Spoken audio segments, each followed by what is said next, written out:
What's up? It's your boy Dave from No Coast Fantasy Sports. If you're watching, you know what it is. So, we are going to go into um, Thursday Night Football Showdown and quick week one recap. So, basically, the lesson that was brought back to us, unlike basketball, which always has constant news changing, constant dynamics, that's why late swap is so dynamic in basketball, is number one, trust your optimizer. So obviously use Fantasy Cruncher and submit and adjust projections on it, etc. And of course, I have certain settings that I use, certain stacks, and I always include randomness because obviously football is a random sport. You know, there's injuries that can happen, et cetera, et cetera. And basically, once I used the randomness, adjusted my projections, etc., I was listening to some news. And of course, news broke later that Zach Moss was out and that Trey Sermon was also out. So Mostert seemed like a smash play. I wanted to avoid Singletary going against a pretty solid Steelers run defense. And then the Mostert play kind of pushed out some of Mike Davis exposure, some other things with getting some Singletary action in there, a little bit, not a lot. So that kind of messed with things. And then I ended up pretty much like coming off Mike Davis, except for some slight exposure, which ended up like being a mistake, which in turn also I ended up having a lot of Matt Ryan exposure because I thought Matt Ryan versus the Eagles defense should be a favorable spot, and then the Eagles just ended up smoking the Falcons after the first drive. The Falcons looked like they were going to be very good. It's absolutely not the case. So that kind of sucked. We definitely took a big kick in the shins. Then Sunday Night Football, we were doing very well until the fourth quarter, and then just all hell broke loose, and we went from being in third place to possibly having a shot to taking it down to eating ramen noodles. So that's pretty much it.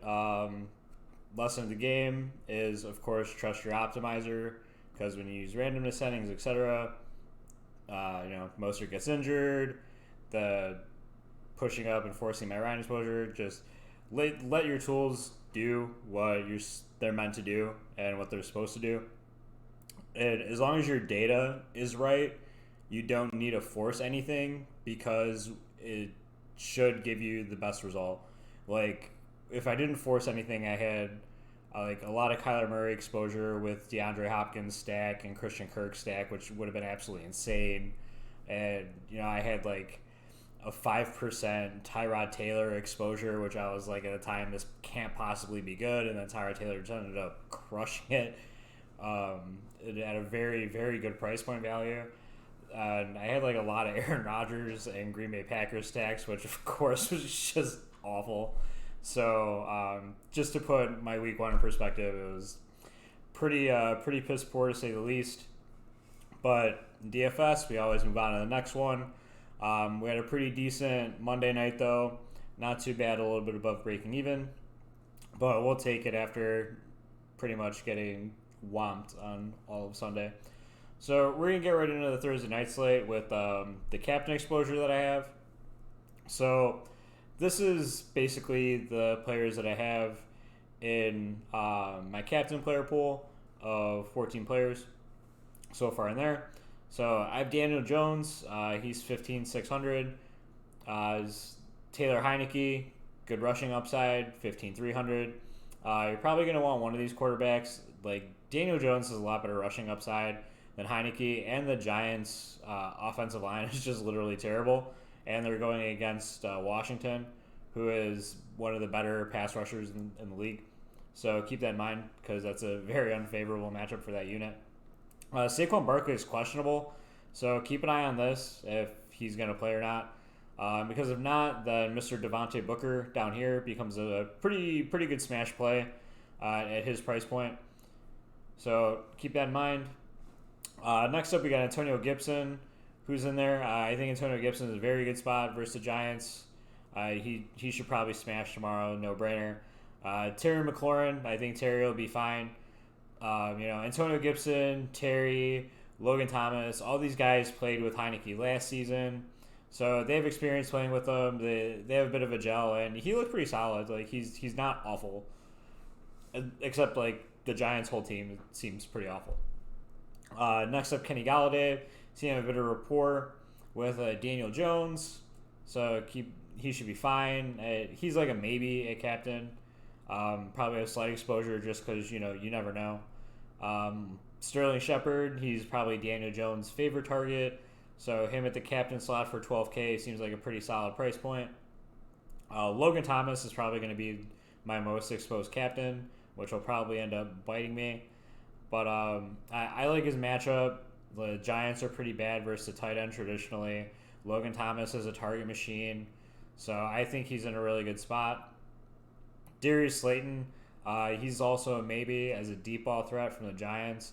I feel this is going to be a bit of like a middling, low-scorish game. So he's a maybe play. He's more of a flex play. But you want to obviously just have him in there for that pool, just have some slight exposure.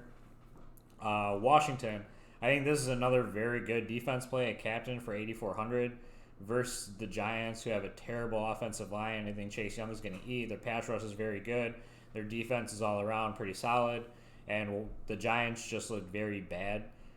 So I think Washington's looking for a little bounce back here. And then next up, Kyle Rudolph. So Evan Ingram is out. So Kyle Rudolph will be the starting tight end for the Giants. So him at 4,800 is just a complete misprice. So I like Kyle Rudolph a lot. Devontae Booker, like I said, if Saquon Barkley is out, I like Devontae Booker here. If he is not, then he is not in my captain pool. J.D. McKissick, as a pass-catching back, might see some more checkdowns from Heineke, whereas Fitzpatrick typically favor the wide receiver.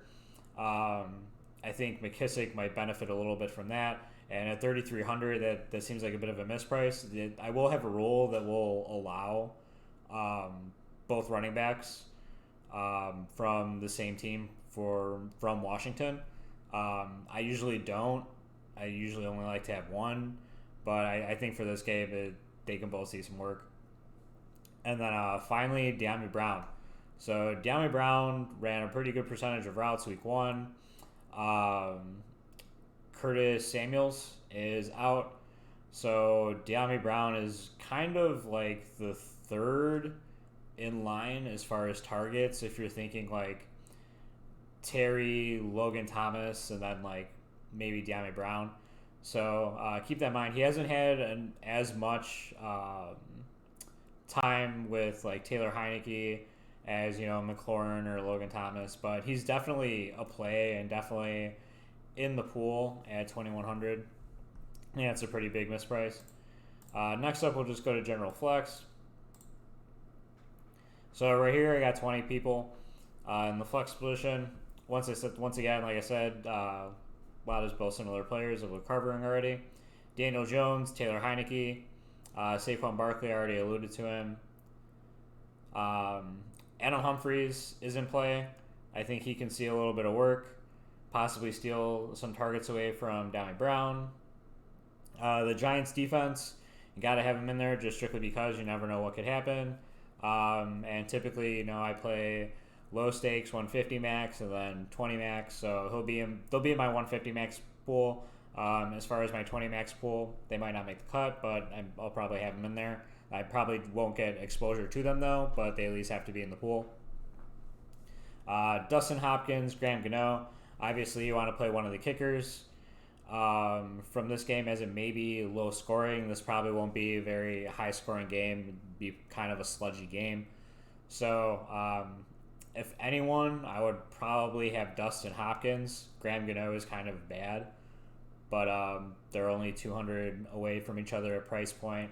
I wouldn't have one of them at the captain, but at the flex, I think it's fine. I already mentioned Kyle Rudolph. I already mentioned Devontae Booker, as well as J.D. McKissick. Kadarius Toney, I'm not too confident in him, but he will just be in the pool. as I said, like kind of sort of like the Giants defense. He's going to be in the pool just to possibly get some percentage exposures, but I'm not trying to force it. If I get it, I get it. If not, then I'm not worried about it. And then I already mentioned De'Ami Brown, and then Cam Sims is also in there. He's probably like the fourth wide receiver on the depth chart for Washington. I'm not too confident in him either.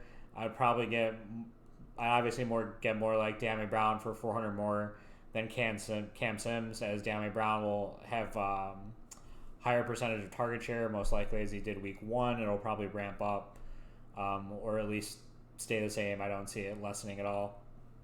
So that's really all I got. Pretty much the players I like from New York are Daniel Jones, Saquon if he plays, Gallaudet, Shepard, and then Booker if Saquon's out, and some maybes in Darius Slayton, Graham Gano is the kicker, and then just having the Giants in the pool will probably not get to them at all. As far as Washington, I like Taylor Heineke, Antonio Gibson, Terry McLaurin, Logan Thomas, and De'Ami Brown.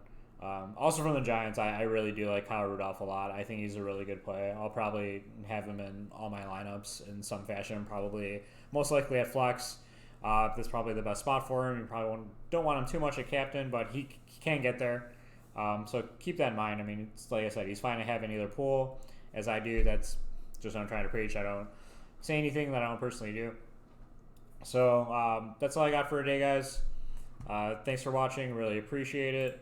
Please like, subscribe, follow on Twitch, hit the notification bell on YouTube so you know when all these other videos go live.